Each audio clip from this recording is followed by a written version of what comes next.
चुनाव ख़त्म हो गया है और दिलचस्प चुनाव आज तक मैंने मेरी ज़िंदगी का सबसे जो दिलचस्प चुनाव था वो ये देखा है। जब से मैंने राजनीतिक थोड़ी बहुत समझ आई थी उससे लेकर के जो फेरबदल, जिस प्रकार के उतार चढ़ाव, जिस प्रकार की एग्जिट पोल एग्जिट होगी आज, एग्जिट पोल के हिसाब से जो डाटा दिए गए थे वो एग्जिट पोल आज एग्जिट हो गई है। कह सकते हैं कि आज पोस्टमार्टम हो गया है एक तरीके से इस पूरे इलेक्शन का। और इस सब जानकारी के लिए, क्योंकि जो इलेक्शन किस प्रकार का था लोगों को समझ नहीं आ रहा है, आज लोगों को नींद नहीं आएगी जो खास करके कांग्रेस के सपोर्टर थे या जो बीजेपी के। देखो चुनाव होता है, नींद बीजेपी वालों को भी नहीं आई। चुनाव होता है और कहीं ना कहीं ये जो एक 5 साल में एक त्यौहार ही हम इसको मान के चलते हैं और चुनाव में हार जीत होती रहती है। पत्रकारिता के क्षेत्र में हम बात करें तो कयासों पे चीज़ें टिकती हैं। जब भी कोई सर्वे करता है, एग्जिट पोल भी ऐसे नहीं बनते, उसमें भी कुछ चीज़ों से, कुछ लोगों से बातचीत होती है, उसी के आधार पर ये एग्जिट पोल तैयार होते हैं। लेकिन कई बार साइलेंट वोटर अपना काम लास्ट में करता है, तो उसी का कहीं ना कहीं एक नतीजा भी रहा होगा।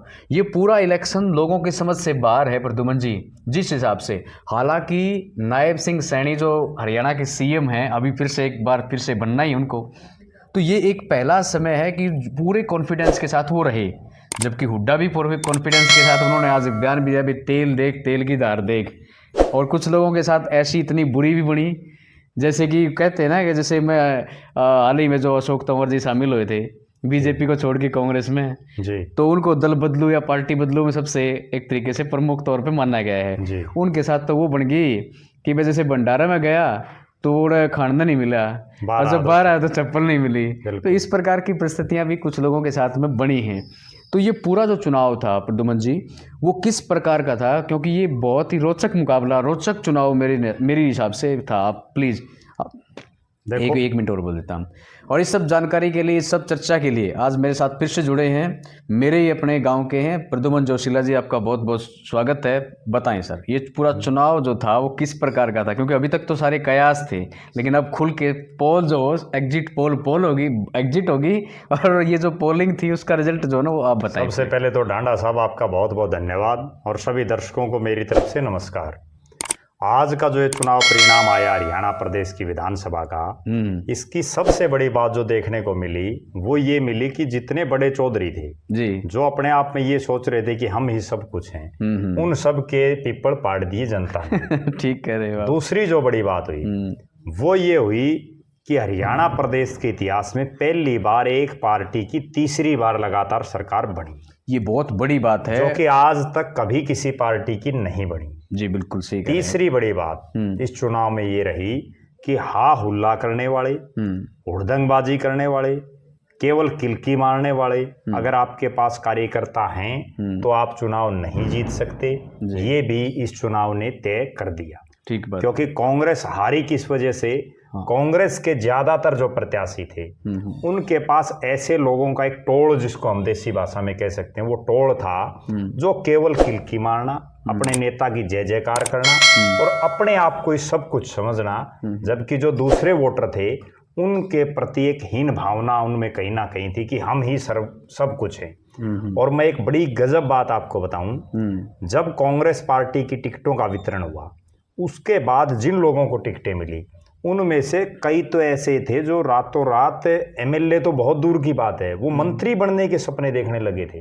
और कई तो आपस में विभाग तक बांट लिए थे कईयों ने। अच्छा, कि मैं शिक्षा मंत्री बनूंगा, मैं खेल मंत्री बनूंगा, मैं फलाना मंत्री बनूंगा, मैं स्वास्थ्य मंत्री बनूंगा।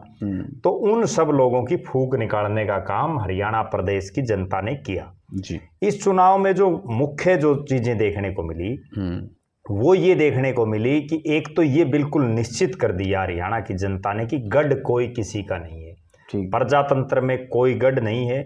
यहाँ माँ के पेट से जो है कोई राजा पैदा नहीं होता, बल्कि यहाँ जो लोग जिसको सबसे ज़्यादा वोट मिलते हैं वही विधायक बनेगा। बड़े बड़े जितने अक्षत्रप थे जो ये सोच रहे थे कि हम कभी हार ही नहीं सकते, उन लोगों को चुनाव हराने का काम प्रदेश की जनता ने किया, उन अलग अलग विधानसभाओं की जनता ने किया। और सबसे बड़ी बात मैं जो समझ पा रहा हूँ, कांग्रेस पार्टी को आत्म मंथन करने की जरूरत है। और सबसे बड़ा मंथन कांग्रेस पार्टी में चौधरी भूपेंद्र सिंह हुड्डा को करने की ज़रूरत है। और मेरी, हालांकि वो मेरे से उम्र में भी बड़े हैं और उनका राजनीतिक तजुर्बा भी बहुत ज़्यादा है, लेकिन उसके बावजूद मेरी उनको एक सलाह यही है कि अब उनको सक्रिय राजनीति को छोड़ देना चाहिए, क्योंकि लगातार 3 चुनाव, 2014 का चुनाव जो भूपेंद्र सिंह हुड्डा के नेतृत्व में कांग्रेस ने लड़ा, 2019 का जो चुनाव था उसमें भी कहीं ना कहीं, बेशक कुमारी शैलजा प्रदेश के अध्यक्ष थी, लेकिन चौधरी भूपेंद्र सिंह हुड्डा अपने बहुत से लोगों को टिकटें दिलाने में कामयाब रहे। और अब तो जिस शख्स को चौधरी भूपेंद्र सिंह हुड्डा ने प्रदेश कांग्रेस का अध्यक्ष बनवाया वो खुद चुनाव हार गई। तो कहीं ना कहीं, और जो चौधरी भूपेंद्र सिंह हुड्डा का एक गढ़ रहा, चाहे वो सोनीपत हो, चाहे वो झज्जर का क्षेत्र हो, वहाँ जो है पार्टी आ रही है। बहादुरगढ़ में, तो बहादुरगढ़ झज्जर जिले का क्षेत्र है और बहादुरगढ़ की सीट जो है दीपेंद्र सिंह हुड्डा और चौधरी भूपेंद्र सिंह हुड्डा के लिए बड़ी प्रतिष्ठा का प्रश्न थी, इंडिपेंडेंट कैंडिडेट। और वहां जो राजेश जून जीते हैं वो खुद कांग्रेस में थे जी, कांग्रेस की टिकट मांग रहे थे। लेकिन उन्होंने वही अंधा विश्वास चौधरी भूपेंद्र सिंह हुड्डा की, मैंने जो एक चीज देखी है जी, और इतने सालों से जो मैं उनको समझ पा रहा हूँ, वो जिस आदमी पर विश्वास करते हैं उसको, उसके लिए वो किसी की नहीं सुनते, वो चाहे हारो जीतो उसको वो टिकट दिलाते ही हैं। अच्छा, और उन्हीं की जो ये जिद थी जी चौधरी भूपेंद्र सिंह हुड्डा की और जो दीपेंद्र सिंह हुड्डा की, कि नारनौंद और उकलाना 2 सीटें ऐसी थी जिन पर कुमारी शैलजा अपना बड़ा दावा कर रही थी, क्योंकि कुमारी शैलजा का खुद का पैतृक गांव प्रभुवाड़ा उकलाना में है। वो खुद वहाँ से चुनाव लड़ना चाह रही थी, अपने भतीजे को टिकट दिलाना चाह रही थी। और नारनौंद से वो जो उनके खासम खास हैं और जो कई बार के मंत्री रहे हैं चौधरी वीरेंद्र सिंह नारनौंदिया, उनके बेटे डॉक्टर अजय चौधरी के लिए उन्होंने बाकायदा टिकट अनाउंस कर दी थी। और उसके बावजूद हुड्डा परिवार द्वारा बिल्कुल अड़ करके 2 टिकटें लेना, कहीं ना कहीं उसके बाद कुमारी शैलजा का चुनाव प्रचार में हिस्सा ना लेना और कांग्रेस का ओवर कॉन्फिडेंस। कांग्रेस के दिमाग में एक खास बात मैं बताऊं जी, कांग्रेस के नेताओं के दिमाग में सिर्फ एक ही चीज थी कि लोग भारतीय जनता पार्टी से छिक चुके हैं, वो बीजेपी से परेशान हैं और इसलिए तुम्हारे को लाएंगे। जबकि कांग्रेस के किसी नेता ने पूरे चुनाव प्रचार के दौरान केवल इस तरह की बातें कही, बड़े बड़े नेताओं ने, कि हम नौकरियां दे देंगे, आप हमें वोट दो, 50 वोट दो, नौकरी लो।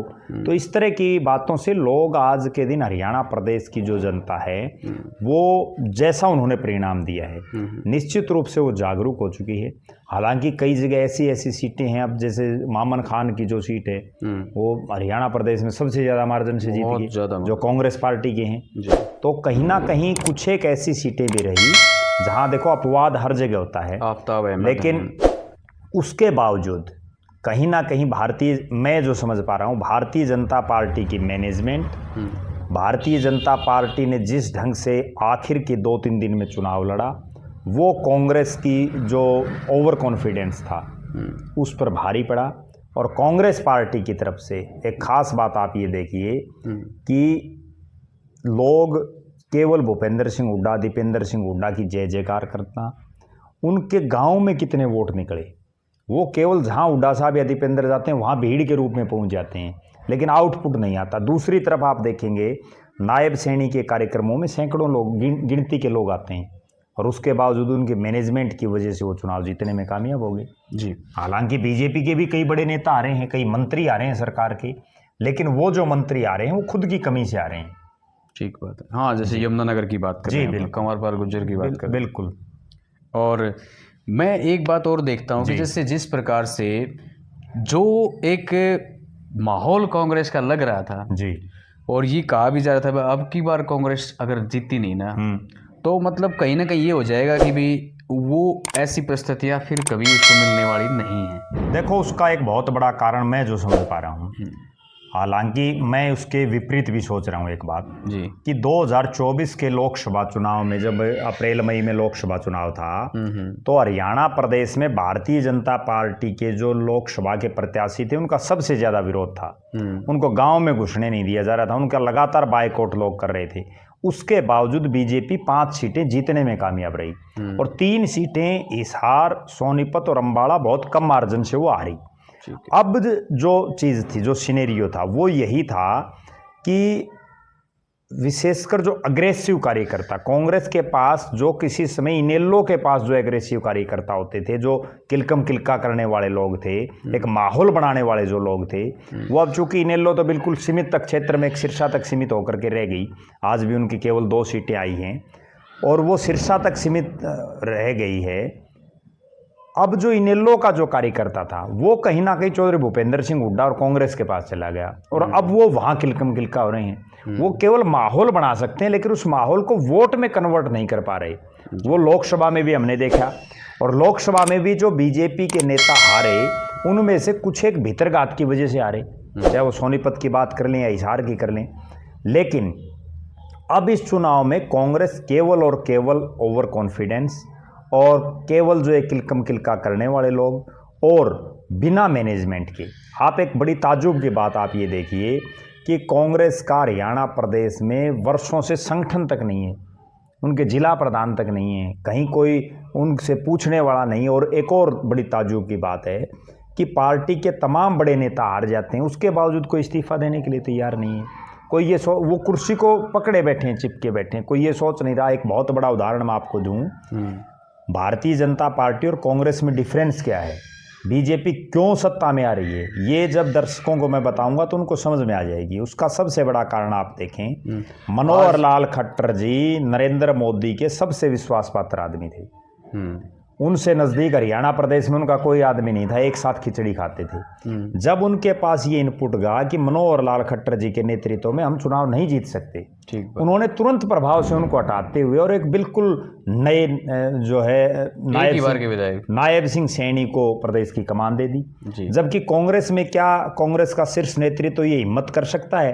अब भी मैं आपको एक बड़ी खास बात बताऊं, कांग्रेस के 37 विधायक जीते हैं और जो 37 जीते हैं लिहाजा नेता प्रतिपक्ष कांग्रेस के पास जाएगा। क्या कांग्रेस के शीर्ष नेतृत्व की ये हिम्मत है कि वो चौधरी भूपेंद्र सिंह हुड्डा या जो सीनियर नेता हैं उनको छोड़ के किसी एक बार के विधायक को नेता प्रतिपक्ष बना दें? कभी सोच ही नहीं सकती कांग्रेस पार्टी जी। चौधरी उदय भान जो 4-5 बार के विधायक वो प्रदेश के अध्यक्ष, क्या उनको हटा करके कांग्रेस पार्टी किसी नए नवेले आदमी को प्रदेश का अध्यक्ष बना सकती है?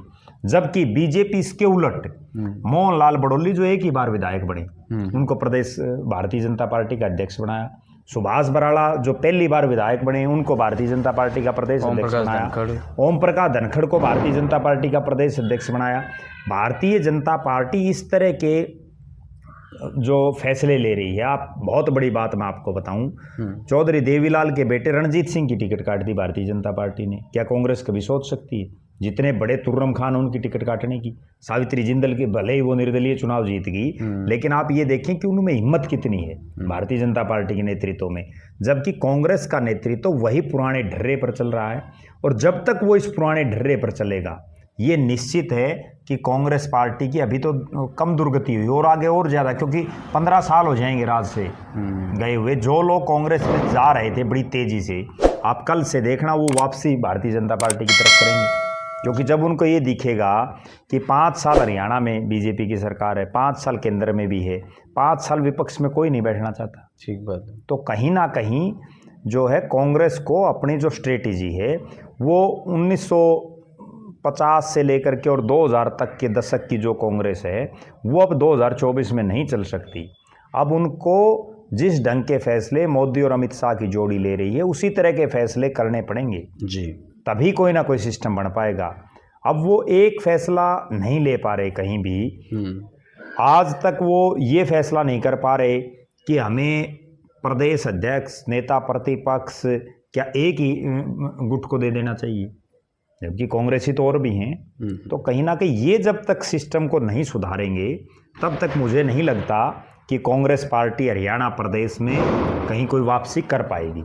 ठीक बात है जी। इस चुनाव के अंदर एक और चीज़, जैसे सुबह मतगणना शुरू जी, शुरू से ही मतलब लोग इस उसमें थे कि भी लोगों को दिमाग में सेट जरूर था अब की बार की कांग्रेस की सरकार आएगी, वो भले ची वोट ना देता नहीं, उसमें भी फिर भी मेरा ऐसा मानना है कि इस चुनाव में कांग्रेस पार्टी को जितना जो बाजना वोट जिसको बोलते हैं वो कांग्रेस की तरफ था और जो साइलेंट वोट है वो silent vote Bharatiya Janata party की तरफ पड़ा है।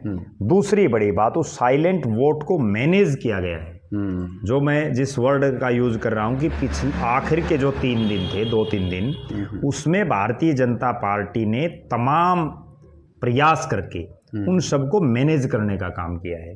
और उस मैनेजमेंट का ये नतीजा है कि कांग्रेस के नेता तो आज कोई एक नेता मुझे कह रहा था, किसी का फोन आया कि एक नेताजी ऐसे हैं जिन्होंने एक किले में तो टेंट लगवा दिया था कांग्रेस के, इतना ओवर कॉन्फिडेंस था उनका सुबह कि आज यहाँ लड्डू डीजे और पता नहीं क्या क्या करेंगे, और वो नेताजी 12-15 हज़ार से चुनाव हार गए। बताओ, जिस नेता को ये नहीं पता कि आप इतने वोटों से चुनाव हार रहे हो और वो टेंट लगवा रहे हैं। कहीं ना कहीं कांग्रेस का ओवर कॉन्फिडेंस और उनको ज़मीनी हकीकत का पता ही नहीं था जी। तो वो कहीं ना कहीं मैं समझता। और दूसरी बात, जो लोग, आप एक चीज़ और नोट करना, जो लोग ये कह रहे थे कि कांग्रेस की सरकार बड़े भारी बहुमत से बनेगी, एक तरफा होगा, ये होगा वो होगा, उसमें ज़्यादातर आपको वही मिलेंगे जो कांग्रेस के वोटर सपोर्टर थे, जो बाजने थे, जो बज रहे थे, वो बज रहे थे, जबकि बीजेपी का वोट साइलेंट था। और उसी साइलेंट वोट की मार्फत भारतीय जनता पार्टी जीती है जी।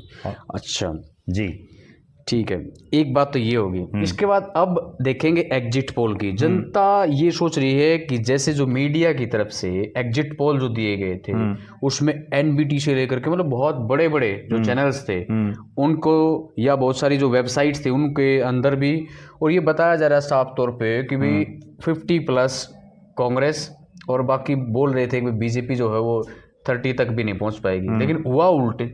नहीं, देखो, एग्जिट पोल बहुत बार गलत साबित होते हैं। और जो एग्जिट पोल है वो कोई यूँ थोड़ी, एक विधानसभा में 2 लाख वोटर हैं, उन 2 लाख में से मान लीजिए 1,40,000 वोटरों ने अपना वोट दिया है, तो कितने के लोगों से बात करते हैं? 10, 20, 30, 50, 100, 200 से, या वो एक जो, और वो जिनसे बात करते हैं वो बाजने वोट होते हैं।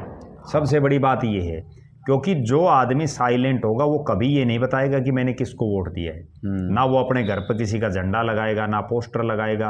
और एक चीज़ और नोट कर लेना, जिन लोगों के घरों पर झंडे, पोस्टर या जो इन कार्यक्रमों में नहीं जाते, उन्हीं में से ज़्यादातर ने भारतीय जनता पार्टी को वोट दिया है जी। कहीं ना कहीं इसलिए वो एग्जिट पोल जो है गलत साबित हुए हैं। और ये पहली बार नहीं है, एग्जिट पोल बहुत बार गलत हुए। मुझे एक बात याद है भगवंत मान की। भगवंत मान जो पंजाब के मुख्यमंत्री हैं, वो अक्सर अपनी रैलियों में एक बात कहते हैं कि आम आदमी पार्टी कभी एग्जिट पोल में नहीं आती, वो सीधी सरकार में आ जाती है। जब पंजाब और दिल्ली में एग्जिट पोल होते हैं तो वहाँ भी आम आदमी को बहुमत से दूर दिखाया गया कई बार, और वो क्लीन स्वीप कर देती है। तो बहुत बार, अच्छा, कई बार एक परसेप्शन ऐसा क्रिएट हो जाता है कि अभय सिंह चौटाला इलाहाबाद से चुनाव नहीं हार सकते। बहुत से लोग इस तरह की बातें मानते हैं कि चौधरी भजनलाल का परिवार जो आदमपुर से चुनाव नहीं हार सकता, जबकि हुआ उलट। अभय सिंह चौटाला तो बुरी तरह से चुनाव हार गए। तो कहीं ना कहीं जो एक खास बात, आज मैं एक पत्रकार साथी का जो है सोशल मीडिया पे एक उन्होंने अपनी बात लिख रखी थी कि मैंने जो बातें कही वो गलत साबित हुई, और उसका कारण ये रहा कि मैं नोएडा में बैठ करके ही जो है पूरे हरियाणा का भावी परिणाम देता रहा। तो कहीं ना कहीं उन लोगों को ज़मीनी हकीकत का पता नहीं होता, वो केवल ड्राइंग रूम में बैठ करके और एक अपना जो है आकलन दे देते हैं। कई बार वो आकलन सटीक भी बैठ जाता है, कई बार वो आकलन गलत भी बैठ जाता है। सही चल गया तो तीर नहीं तुक्का। तो कहीं ना कहीं उन लोगों को भी बहुत ज़्यादा समझ नहीं होती। लेकिन इस चीज़ में एक जरूर रहा है जी, ये पूरी मीडिया ने भी कहा है, ये नेताओं ने बोला है, ये बहुत बड़ी बात भी रही है कि जाट और नॉन जाट ये 100% एक फैक्टर जरूर था इस पर। देखो, निश्चित रूप से मैं जो समझ पा रहा हूँ जी, जब किसी भी प्रदेश में एक कास्ट जो सबसे ज़्यादा डोमिनेटेड है, जिसकी सबसे ज़्यादा जो है जनसंख्या है, अगर वो किसी एक नेता की पिछलग्गू बनेगी, एक नेता के साथ लगेगी या एक पार्टी के साथ लगेगी, तो लिहाजा उसका रिएक्शन होगा ही होगा। और चौधरी भूपेंद्र सिंह हुड्डा की मैं यही सबसे बड़ी कमी जो दिखाई दे रही है वो ये है कि जाट, जो मैं सीधा स्पष्ट बताऊं कि जाट जो है वो चौधरी भूपेंद्र सिंह हुड्डा को सीएम बनाने के लिए ज़्यादा उतावले दिखाई दिए। और उसका रिएक्शन ये हुआ कि जो गैर जाट जो मतदाता है वो बीजेपी की तरफ शिफ्ट हो गया। तो ऐसा भी नहीं है कि सारे जाटों ने कांग्रेस को वोट दे दिया या सारे गैर जाटों ने जो है बीजेपी को वोट दे दिया, लेकिन वो बाहुल्य हो गया ज्यादातर। और मुझे एक बात और नहीं समझ में आ रही कि जब चौधरी भूपेंद्र सिंह हुड्डा 9.5 साल प्रदेश के मुख्यमंत्री थे तो उन्होंने कितने जाट विधायकों को अपनी कैबिनेट में मंत्री बनाया। अगर आप उसको सही मायने से देखेंगे तो आपको ये अंदाजा लग जाएगा कि चौधरी भूपेंद्र सिंह हुड्डा के राज में कितने जाट चेयरमैन बने, कितने जाट विधायकों को मंत्री बनाया गया और कितने जाट विधायकों को पावरफुल मंत्री बनाया गया। चौधरी भूपेंद्र सिंह हुड्डा के शासनकाल में जब उनका शासन खत्म हुआ तो उसके बाद आप देखिए चौधरी वीरेंद्र सिंह, इतने बड़े जाट नेता जो चौधरी छोटू राम के नाती हैं, वो कांग्रेस छोड़ करके चले गए। चौधरी धर्मवीर सिंह जिनको जहां से भी खड़ा किया गया वो चुनाव जीते, वो कांग्रेस को छोड़ करके चले गए। और भी कई चेहरे चले गए। कहीं ना कहीं आप अगर राजनीतिक रूप से एक जाति के नेता बनेंगे तो आप कामयाब नहीं हो सकते जी। वो भले ही खुद चौधरी भूपेंद्र सिंह हुड्डा ये नहीं कहते कि मैं जाटों का नेता हूं, लेकिन जो उनके जो ये बाजने वोट हैं या जो ये जो किलकी मारने वाले जो सपोर्टर हैं, ये कहीं ना कहीं उनको जाटों का नेता घोषित कर देते हैं जी, और उससे दूसरी जातियां कट जाती हैं। ठीक बात है जी। कहीं ना कहीं जैसे बीजेपी की वजह से जो जीते हैं जी, ओपीएस जो था इस बार, ओपीएस एक बड़ा मतलब वो था कांग्रेस को मजबूती देने में। ओपीएस वालों का बड़ा इंपॉर्टेंट रोल रहा है जी। दूसरा जाट वाला रहा ही है जी। और कहीं ना कहीं कुमारी शैलजा का कितना प्रभाव पड़ा कांग्रेस को पीछे जाने में, मुझे लगता है क्योंकि ये बड़ा एक वो रहा है। देखो मैंने जो अभी पहले बात बताई कि नारनौंद और उकलाना 2 सीटें ऐसी थी, लेकिन दोनों पे हुड्डा के पसंद के व्यक्ति जीत तो गए नहीं, दोनों पे जीत गए, लेकिन हुड्डा की पसंद के दोनों व्यक्ति जीते, लेकिन उसका असर ये रहा कि उनके आर बार की सारी सीटें हार गई। आप ठीक है, आप एक तरफ 2 आदमियों की जिद के चलते कुमारी शैलजा, एक खास बात और होती है मैं जो समझ पा रहा हूँ, चौधरी भूपेंद्र सिंह हुड्डा आज हरियाणा प्रदेश में कांग्रेस के सबसे बड़े नेता हैं, इसमें कोई दो राय नहीं है। नेता प्रतिपक्ष वो हैं, उनके बेटे सांसद हैं, और जो उनके खासम खास चौधरी उदय भान जी हैं वो प्रदेश के अध्यक्ष हैं, वो इस परिवार के मुखिया हैं कांग्रेस के। तो उन्हीं की ये जिम्मेवारी है कि वो सब सिस्टम को मैनेज करके चलते। आखिर क्या कमी रही कि कुमारी शैलजा कई दिन तक प्रचार में नहीं आई? जब वो प्रचार में आई तो भी वो काला चश्मा लगा करके आई, तो कहीं ना कहीं, और प्रचार भी उन्होंने ज्यादातर केवल और केवल सिरसा और जो अंबाला लोकसभा है जो उनके घरीय क्षेत्र हैं उन्हीं में ज्यादा प्रचार किया। तो कहीं ना कहीं मेरा ऐसा मानना है कि कांग्रेस पार्टी में जो पिछले लगातार 11-12 साल से जो सिस्टम चल रहा है उसमें सुधार करने की जरूरत है। जब तक वो सुधार नहीं होगा तब तक ये सिस्टम कितना भी आप चला लें लंबा, कांग्रेस सत्ता में नहीं आ सकती।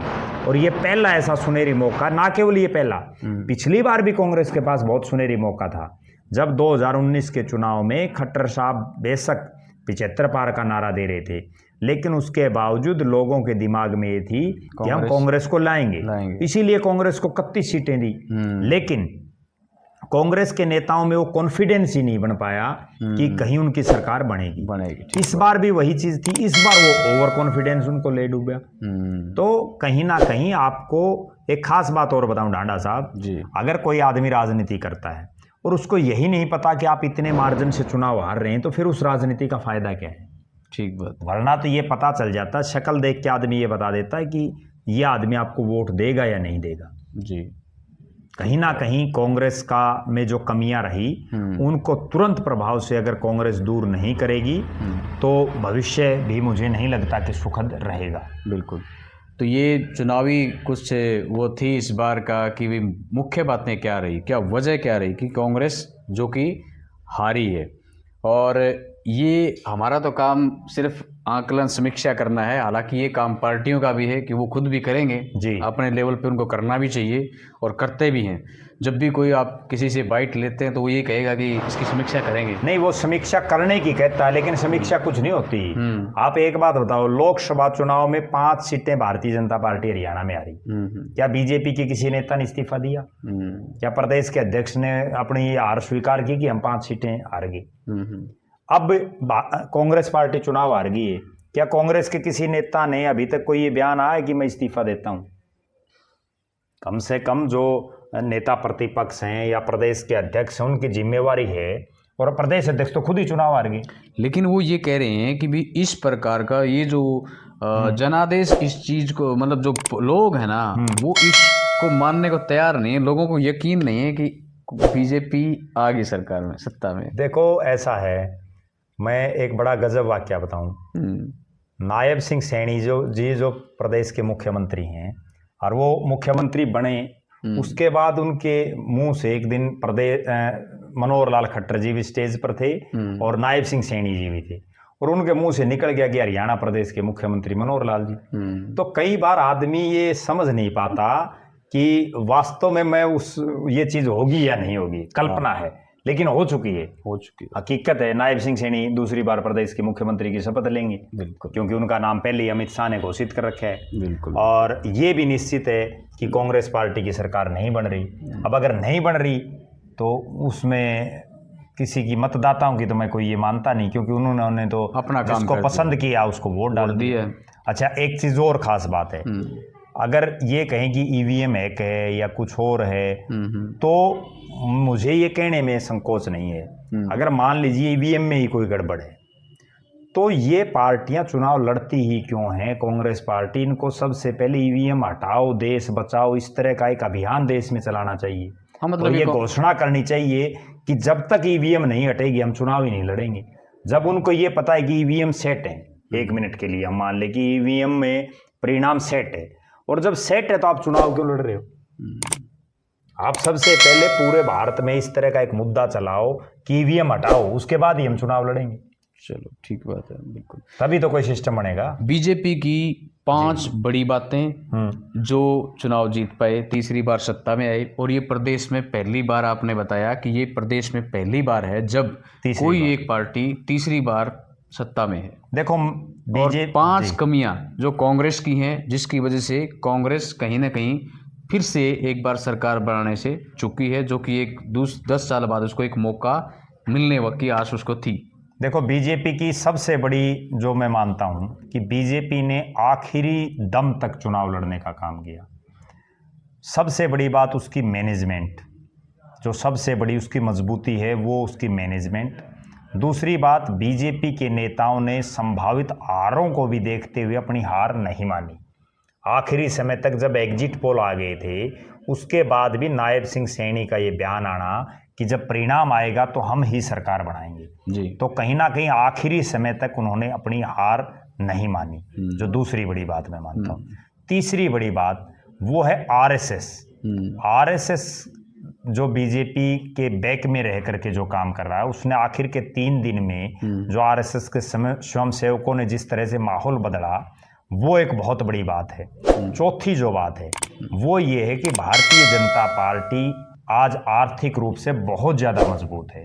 भारतीय जनता पार्टी के पास जितने संसाधनों की उसको जरूरत है एक पार्टी को सत्ता में लाने के लिए, उससे कई गुना ज़्यादा संसाधन है आज के दिन। ठीक बात। उनके आप ऑफिसेज देखिए, उनका आप कैडर देखिए, उनका आप मैनेजमेंट का सिस्टम देखिए। तो चौथी जो बड़ी बात है वो है आर्थिक रूप से मजबूती। ठीक बात। और जो 5वीं बात मैं जो समझ पा रहा हूँ वो है भारतीय जनता पार्टी में मनोहर लाल खट्टर जी को बैकडोर पर रख करके और नायब सिंह सैनी के रूप में एक नया चेहरा जो वो लाए, वो कहीं ना कहीं एक फायदेमंद उनके लिए रहा।